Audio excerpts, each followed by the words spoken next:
കരങ്ങൾ കൂപ്പി കണ്ണുകൾ തുറന്ന് കർത്താവിനെ കണ്ട് ഈ നിമിഷങ്ങൾ ജീവിതത്തിൻ്റെ ഏറ്റവും സുന്ദരമായ നിമിഷങ്ങളായി മാറാൻ ആഗ്രഹിക്കാം. ഈ നിമിഷങ്ങൾ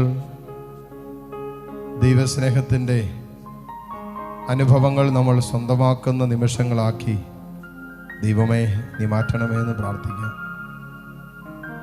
ഈ നിമിഷങ്ങൾ വലിയ സൗഖ്യത്തിൻ്റെയും വിടുതലിൻ്റെയും നിമിഷങ്ങളാക്കിയ കർത്താവേ നീ മാറ്റണമേ എന്ന് പ്രാർത്ഥിക്കാം. ഈ നിമിഷങ്ങൾ ക്ഷമയുടെയും വലിയ സാഹോദര്യത്തിൻ്റെയും എളിമപ്പെടുന്നതിൻ്റെയും ഒക്കെ നിമിഷങ്ങളാക്കി തമ്പുരാനെ നീ മാറ്റണമേ എന്ന് പ്രാർത്ഥിക്കാം. അങ്ങനെ സ്വർഗീയ അനുഭവങ്ങളിലേക്ക് സ്വർഗം നമ്മെ കൈപിടിച്ചുയർത്തുന്ന നിമിഷങ്ങളായി ഈ ആരാധനയുടെ ഓരോ നിമിഷങ്ങളും മാറട്ടെ. ഒരുമിച്ച് പ്രാർത്ഥിക്കാം. പരിശുദ്ധ പരമ ദിവ്യകാരുണ്യ നാഥനായ ഈശോയ്ക്ക് എന്നേരവും ആരാധനയും സ്തുതിയും പുകഴ്ചയും ഉണ്ടായിരിക്കട്ടെ. ഈ നിമിഷങ്ങളിൽ ഇതാ സ്വർഗം നമ്മുടെ മുമ്പിൽ തുറന്നിരിക്കുന്ന നിമിഷമാണ്. ബുദ്ധി കൊണ്ടല്ല നമ്മൾ ഈ നിമിഷങ്ങളിൽ ചിന്തിക്കേണ്ടത്, അതിനപ്പുറമായ വിശ്വാസത്തിൻ്റെ കണ്ണുകൾ കൊണ്ട് ഈ ദിവ്യകാരണത്തിലേക്ക് നോക്കാൻ പറ്റണം. ഈശോ തന്നെയാണ് സർവശക്തനായ ദൈവമാണ് ഇയാൾ താരയിൽ എഴുന്നള്ളിയിരിക്കുന്നത്. സ്വർഗം ഭൂമിയിലേക്ക് ഇറങ്ങി നിൽക്കുന്ന നിമിഷങ്ങളാണ്.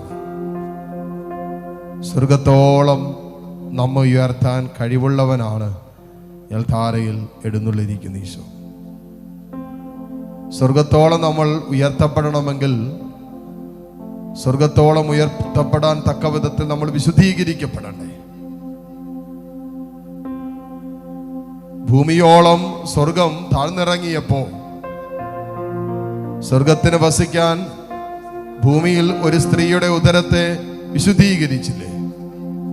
അങ്ങനെയെങ്കിൽ സ്വർഗത്തിലേക്ക് നമ്മൾ ഉയർത്തപ്പെടണമെങ്കിൽ, സ്വർഗീയ സാന്നിധ്യത്തിലേക്ക് ഞാനും നിങ്ങളും ഉയർത്തപ്പെടണമെങ്കിൽ എത്ര കണ്ട് നമ്മുടെ ജീവിതം സ്വർഗത്തിനായി വിശുദ്ധീകരിക്കപ്പെടേണ്ടതുണ്ട്. കർത്താവേ നീ ഞങ്ങളെ വിശുദ്ധീകരിക്കണമേ എന്ന് പ്രാർത്ഥിക്കുക. ഒരു സ്വർഗീയ അനുഭവത്തിനായി നീ വിശുദ്ധീകരിക്കണമേ എന്ന് പ്രാർത്ഥിക്കാം. നീ എന്താണ് ആഗ്രഹിക്കുന്നത്? ഒരു സ്വർഗീയ അനുഭവത്തിന് വേണ്ടി ആഗ്രഹിക്കുന്നുണ്ട്. സ്വർഗം നിന്റെ ജീവിതത്തിൽ ഇടപെടുന്നത് നിനക്ക് കാണണം.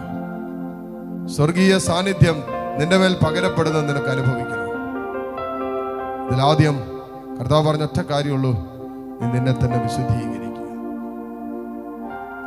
കർത്താവിതാ നിന്റെ സ്നേഹത്തിനായി, നിന്റെ കാരുണ്യത്തിനായി, സൗഖ്യത്തിനായി നീ ഞങ്ങളിൽ സംജാതമാകാൻ തക്ക വിധത്തിൽ, വീണ്ടും ജനിക്കാൻ തക്ക വിധത്തിൽ കർത്താവെ നീ ഞങ്ങളെ വിശുദ്ധീകരിക്കണമേ എന്ന് ഞങ്ങൾ പ്രാർത്ഥിക്കുന്നു.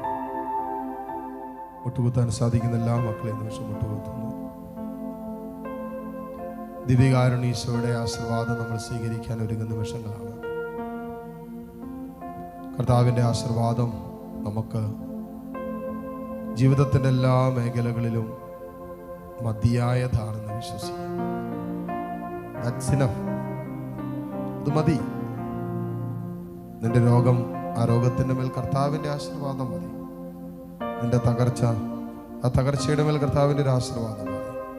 നിന്റെ ബാധ്യത, നിന്റെ കുടുംബത്തിൻ്റെ അസ്വസ്ഥതകൾ, നിന്റെ ദാമ്പത്യ ജീവിതത്തിൻ്റെതായ അസ്വസ്ഥതകൾ, ഇതിലൊക്കെ ഈശോയുടെ ഒരു ആശീർവാദം മതി. നിന്റെ പരാജയ ഭീതി, നിന്റെ നാളെക്കുറിച്ചുള്ള ആകുലതകൾ, മക്കളെക്കുറിച്ചുള്ള ആകുലതകൾ, ഇതെല്ലാം മാറാൻ ഒറ്റ കാര്യം സംഭവിച്ചാൽ മതി. ജീവിക്കുന്ന കർത്താവിൻ്റെ ഒരു ആശീർവാദം നീ സ്വീകരിച്ചാൽ മതി. ആശീർവാദമാണ് ഇപ്പോൾ സ്വീകരിക്കാൻ പോകുന്നത്. ആ വിശ്വാസത്തോടെ നമുക്ക് ഈ ആശീർവാദം സ്വീകരിക്കാം. കരങ്ങൾ ഈശോയിലേക്ക് നീട്ടിപ്പിടിച്ച് താഴ്ന്ന സ്വരത്തിൽ കർത്താവിനെ സ്തുതിച്ചുകൊണ്ട് ദിവ്യകാരുണ്യീശോയുടെ ആശീർവാദം നമുക്ക് സ്വീകരിക്കാം. പരിശുദ്ധ പരമമാ ദിവ്യകാരുണ്യമേ, ഇന്നുമെന്നും അങ്ങേയ്ക്കാരാധന. പരിശുദ്ധ പരമമാ ദിവ്യ